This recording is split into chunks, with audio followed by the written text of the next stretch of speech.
What we want to do is look left, right, and left, and then we're going to make our turn. We're going to the turn short and turn out. We're just trying to be patient. And then we go into these neighborhoods, teach them good speed control, this is the call, this, that. Yes, you have to teach defensive driving. What we need to do, I wish we could go on live together. I had a couple of people come on with me. One was a software engineer. Okay. And then also I do have a podcast called Driving with Myles.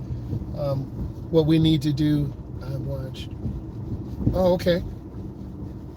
And just trying to get better, classroom, in car, driving to work, driving back. I've had some videos going to Iowa, Texas.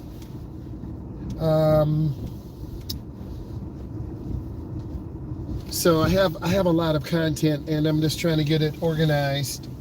And then we take students. You hear this house is terrible. That house right there to the right. Oh my God, what a mess. But this is a good area to take students.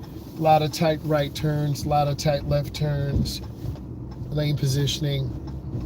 But what I find is people 21, 25, 27, 30 just don't want to drive. They've been through anxiety, just not comfortable. And that's an opportunity. So this nonprofit, that's what I want to start, social emotional. So I'm trying to make plans. So around 2032, I do want to do something else. I love what I do, but I'm looking for another opportunity because it's a lot of hours away. I'm stopping. It's a lot of hours away from the family.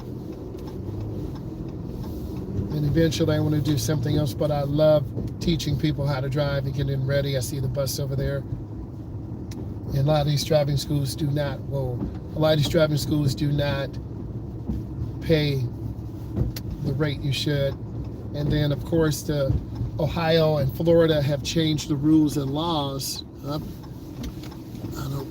going to turn around. I'm going to pull in this driveway and just turn around. Whoa. Okay. And they require, if you're under 21, you're going to have to take more of a defensive driving class. And you mentioned defensive driving. So I support that. I support anything defensive driving skill-wise to get you prepared. See a lot of electric vehicles around here. 20 years old, repeat, they are usually seen. Yes, that is true. That's a nice perspective. You offer different perspective. I'm glad that you're coming on and sharing.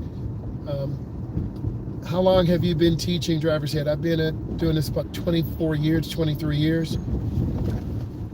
And I see a lot of crazy drivers, a lot of people who don't want to learn, a lot of people don't want to listen, and then they end up crashing. A lot of parents are not involved with their sons and daughters. A lot of younger drivers think they know how to drive, they don't want to listen, and then those are the ones that crash. There are a lot of instant yellow lights, a lot of roundabouts. There are more roundabouts. People are very impatient with beginning drivers. They seem like we're holding them up, but yet at one point in time they were beginning drivers. I see a lot of students waiting till they're 17 or 18. Everyone has a story behind them. Usually after about 16 or 17, you're late taking driver's ed. And we have 6 weeks to get students done. I drive anywhere from 10 to 20 students every 6 weeks. How many students do you have? Do you do private lessons? Are you doing a group? For instance, I got my segment 2 roster today. I have 20 students who I'll be seeing tomorrow online. Different perspectives are critical. That's why. Oh, I feel you. Man, thank you. Thank you. Thank you. Let me see if I can. Let me click a button a second. Create a highlight video. Just clicking on something. Did your spam? No. I'm just looking at